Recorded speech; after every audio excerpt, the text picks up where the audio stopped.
안녕하십니까. 전성철입니다. 오늘은 조선일보 양상훈 주필이 저희 정기 칼럼에서 이번에 당선된 국회의원들에게 책을 하나 추천을 했습니다. 보수의 영혼이라는 책입니다. 근데 해픈 투비 그 책의 저자가 저예요. 그래서 제가 이 책을 한번 간단하게라도 소개를 해드리는 게 어떨까 이런 생각으로 그 내용을 좀 요약해서 말씀을 드리고자 합니다. 이 책은 한마디로 보수의 영혼이라는 제목의 책인데요. 이 양상훈 주필은 지금 이 보수가 살아날 길은 이 정말 심각한 그 진퇴양난의 질곡에서 벗어날 수 있는 길은 보수의 영혼을 다시 찾는 일이다. 이렇게 이야기하면서 제 책을 한번 읽어보라고 추천을 했습니다. 제가 이 책을 쓴 건 작년 7월인가요? 8월에 그 보수당의 김세연 삼선 의원이 보수당 자기 당을 좀비 정당이라고 부른 이후에 제가 또 보수당의 그 지구당 위원장들 또 원내 의원들 앞에서 제가 강연을 할 기회가 있었습니다. 그 강연 보수의 영혼이라는 주제로 강연을 했는데 그때 정말 너무나 반응이 뜨거웠어요. 120, 30명 중에서 제가 받은 명함이 40장이 됐으니까요. 네, 그런 걸 보고 제가 이런 데 대한 갈구가 있구나 이렇게 느껴서 이제 이 책을 쓰게 됐는데요. 한마디로 보수와 진보라는 단어가 정말 엄청나게 횡행하고 있는데요.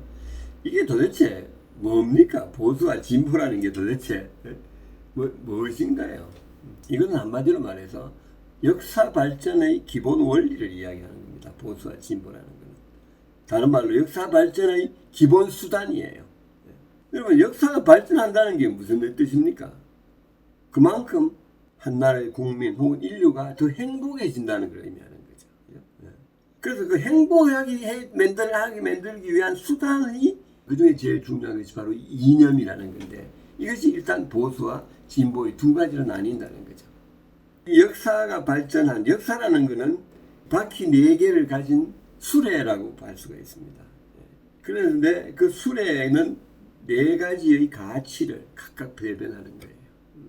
한쪽은 보수라는 가치, 보수의 2가지 핵심 요소가 그 2개의 수레고 다른 한쪽은 진보라는 2개의 핵심 요소인데 이 수레의 4가지 바퀴죠. 이 4개가 한 나라에서 제대로 잘 4개가 같이 이렇게 사이즈도 비슷하고 울퉁불퉁하게 이렇게 하지 않고 질서 있게 나가면은 이 수레가 잘 앞으로 나가는 거예요. 다른 말로 국민이 그만큼 더 행복해진다는 걸 의미하는 것입니다. 그래서 이 4개의 바퀴는 한마디로 인류가 추구하는 가치입니다. 인류를 행복하게 하기 위해서 꼭 필요한 4가지 가치예요. 여러분, 인간이 행복하기 위해서 제일 중요한 게 뭘까요? 물론 함부로 막 잡혀가서 구속되고 이런 게 없는 데는 그건 기본이지만 그 기본을 넘어서서 인간이 행복하기 위해서는 2가지가 필요하죠. 하나는 배가 첫째로 고프지 않아야 돼요. 그죠? 배가 고프면 뭐 세상에 뭐 아무것도 할 수 없는 거죠. 의미가 없는 거죠. 그 다음에는 배가 아프지 않아야 돼요. 배가 아프는 게 뭐 위에 탈이 나서 배가 아픈 게 아니라 남보다 내가 너무 못하지 말아야 돼요.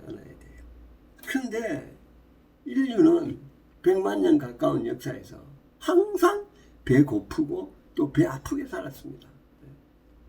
첫째, 배가 너무 고팠어요. 1년에 수십만 명, 수백만 명이 굶어 죽은 해가 허다했습니다. 100만 년 동안에. 또 항상 배가 고팠죠. 왜? 귀족하고 비교해보면 이게 상대가 안 되잖아요. 이 2가지가 인류를 불행하게 만든 제일 중요한 요소들이었죠. 근데 여러분, 지금 우리 인류가 사는 모습은 어떻습니까? 너무 행복하잖아요. 배가 훨씬 덜 고프죠. 비교가 안 되죠. 또 우리가 배가 덜 아프지 않아요. 그래도 옛날에 비해서는 훨씬 덜 아프죠. 귀족하고 평민하고 한번 비교해 보세요.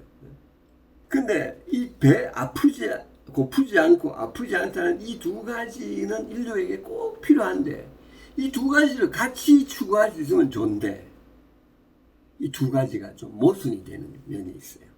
무슨 말이냐면 배 고프지 않게 하려고 그러면 배 아픈 게 조금 희생이 돼야 되고 배 아픈 거를 추구하다 보면 배 고픈 게 좀 희생이 돼야 된다는 거예요. 이 바로 이 2개의 모순 중에서 이게 2개 같이 추구하기 어려우니까 어느 한쪽에 우선순위를 둬야 되는데 어느 쪽에도 우선순위를 둘 거냐 하는 데서 바로 보수와 진보의 차이가 나온 겁니다. 예. 한마디로 둘 중에서 보수는 배 고픈 거를 더 우선하게 처리하자. 여기에 더 풍요해지자 하는 거예요. 진보는 반면에 배 아픈 거를 더 치중하자. 예? 평등하게 살자는 거죠. 예. 그러면 구체적으로 이 보수라는 가치, 이 배 고픈 문제를 해결하는 보수의 가치는 뭘까요? 어떻게 해서 보수가 추구하는 가치가 형성됐을까요? 예. 여러분 아시는 대로 인류는 100만 년을 너무너무 가난하게 살았는데 불과 한 300년 전부터 인류가 벼락 출세를 하게 되었죠. 그죠? 예. 그전에는 상상도 못하는 부를 우리가 누리게 되었잖아요. 그게 뭐에서 시작이 됐어요? 바로 18세기에 일어났던 산업혁명이라는 거예요. 그러다 보니까 이 산업혁명이 어디서 나왔느냐? 예. 이게 바로 자유라는 것에서 나왔다는 걸 알게 됐어요. 우리가 18세기에 영국에서 자유라는 게 생기면서 그 나라에서 이 산업혁명이라는 게 일어났어요. 근데 보니까 이 자유가 떡을 엄청나게 많이 빨리 키운다는 걸 알게 됐어요. 한번 생각해 보세요, 여러분. 자유가 오기 전에는 인류는 다 소작농이랬어요. 이 산업의 생산은. 소작농 아니면 노예인데 이 사람들은 많이 생산하나 적게 생산하나 자기가 가져가는 건 똑같았어요. 그러면 이 사람들에게 제일 이문이 남는 건 뭡니까? 적게 생산하는 거예요. 적게 일하고 최대한으로 적게 몸 적게 움직이고 그러니까 생산성이 너무너무 낮았던 거예요. 근데 이것이 자유가 생기면서 지가 만든 걸 지가 생산한 걸 지가 가져갈 수 있게 되니까 열심히 하기 시작한 거예요. 사랑하는 처자식이 위해서.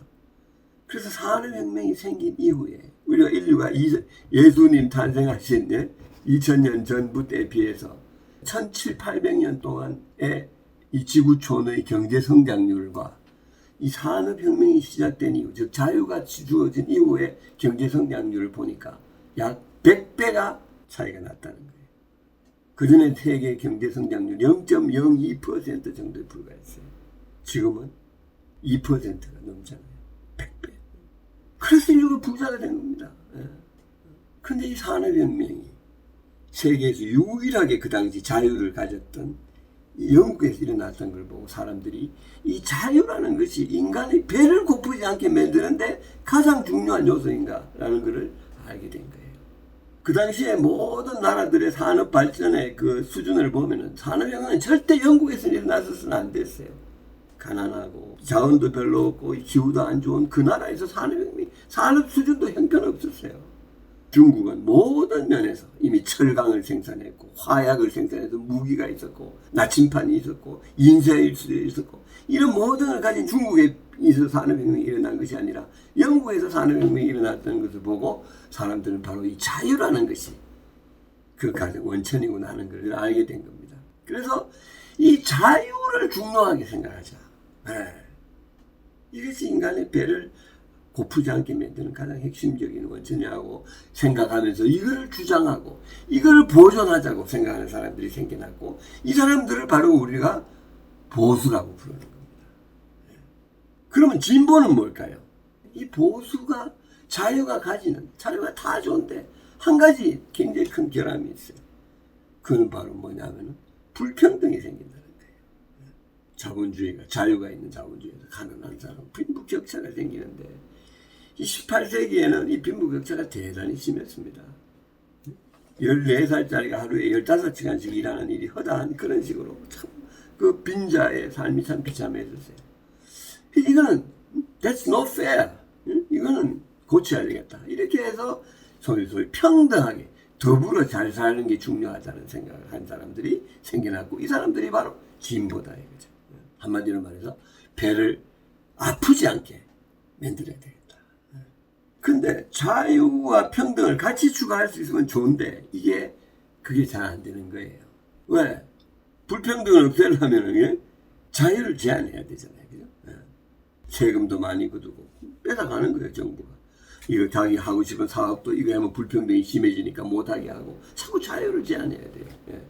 그러니까 떡이 줄어들게 되는 거예요. 이게 모순입니다. 이걸 같이 추구할 수 있으면 최고의 이상적인 정말 상황이 될 텐데 그게 안 돼서 우선순위가 생기고 이 중에서 자유를 중요하게 생각하는 사람은 우리가 보수라고 부르고 평등을 중요하게 생각하는 사람이 진보라고 부르고 그래서 이 수레의 4개 바퀴 중에서 앞에 2개는 하나는 자유를 중요시하는 보수의 바퀴고 하나는 평등을 중요하는 진보의 바퀴다. 근데 딱 이렇게만 구분되면 보수와 진보가 구분하기가 참 쉬웠을 거예요. 근데 보수와 진보를 구분하는 또 하나의 기준이 있어요. 그거는 뭐냐면 바로 전체와 부분이라는 구분입니다. 그건 무슨 이야기냐면은 세상에는 또 하나의 모순이 있어요. 아까 자유와 평등이 같이 가기가 힘들듯이 전체와 부분은 각각 그 소용이 다른 거예요. 전체를 더 중요하게 생각하느냐 아니면 부분을 개인을 더 중요하게 생각하느냐. 개인에게 좋은 것이 전체에게 좋지 않을 수가 있고 전체에게 좋은 것이 개인에게 좋지 않을 수가 있잖아요. 예를 들어서 사형제 같은 제도는 전체에게는 필요하죠. 그죠? 그 각각 나쁜 놈은 사형을 시켜야 되잖아요. 그러나 그걸 당하는 개인에게는 참 안 좋은 거죠. 중요한 것은 어느 쪽에 더 우선순위를 두느냐 하는 데 따라서 다른데 보수는 태생적으로 전체를 더 중요하게 생각할 수밖에 없었어요. 왜? 자유라는 거는요. 개인에 의해서 이루어지는 게 아니라 사회적인 시스템에 의해서 이루어지거든요. 그죠? 사회적인 시스템이 자유를 향유할 수 있게 안 되면은 몇 명이서 자유한다고 해서 되는 게 아니에요. 그러니까 보수의 시각은 항상 거시적일 수밖에 없었어요. 근데 진보는 평등이니까 개인과 개인을 자꾸 비교하게 되는 거예요. 그러니까 미시적으로 보는 게 그게 보수와 진보의 시각의 근본적인 차이입니다. 수레에 4개의 바퀴가 있으면 보수는 자유와 전체를 중요하게 생각하고 진보는 평등과 개인을 중요하게 생각하는 이런 식으로 구별되는 겁니다. 자유도 중요하고 평등도 중요하지만 보수와 진보가 이렇게 2개의 바퀴를 갈라지는 거예요. 그래서 이 4개의 바퀴가 다 건강하게 움직일 때 한 나라가 잘 발전하는 거예요.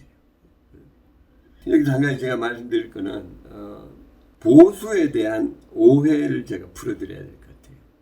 보수라는 말이 뭡니까? 보수는 우리가 conservative라고 부르잖아요. 영어로. 그죠? 근데 보수에 대한 오해가 있어요. 우리나라에서는. 보수는 옛것을 지키지 않은 사람인 걸로 오해하는 게 있어요. 전 세계에서 보수가 그렇게 오해받는 나라는 대한민국 하나밖에 없습니다.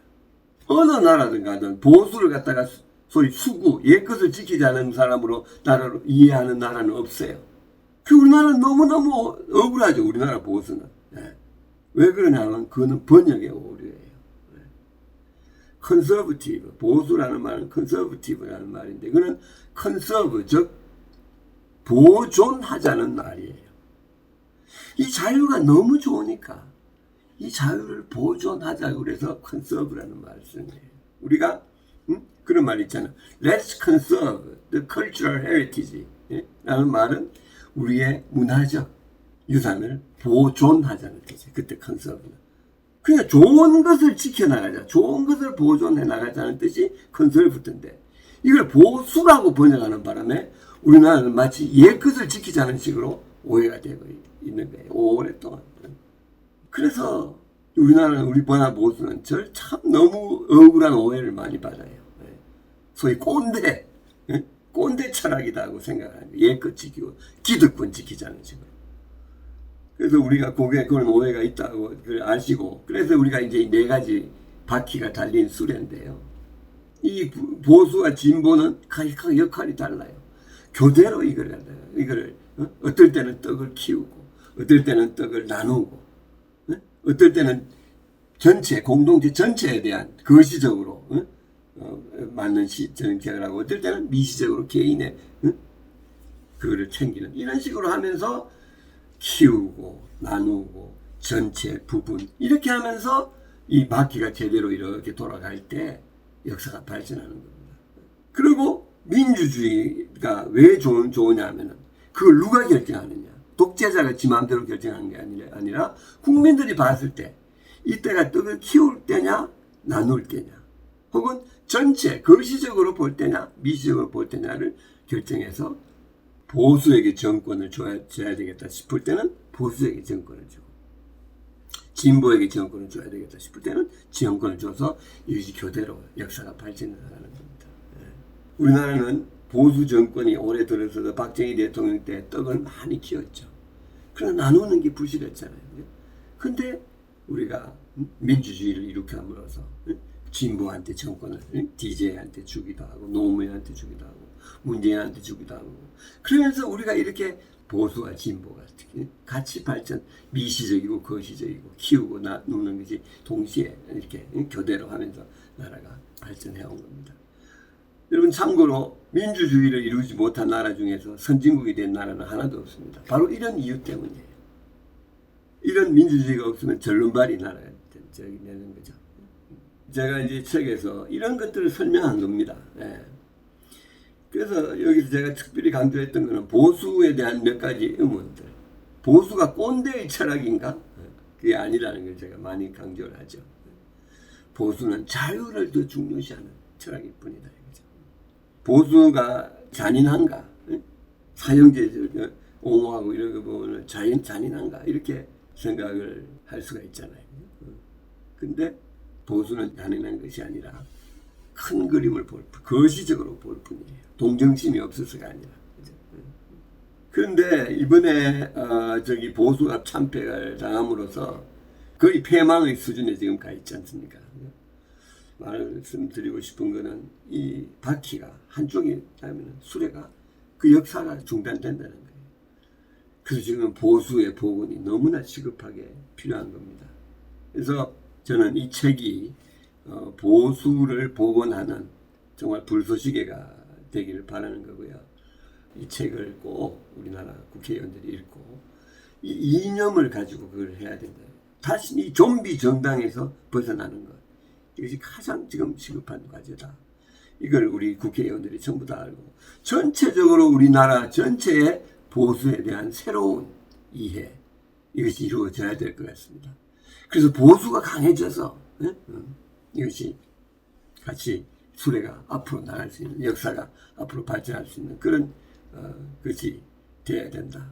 그 절실한 필요를 강조하는 책인 걸 이해해 주시고요. 기회 되시면 한번 보시기 바랍니다.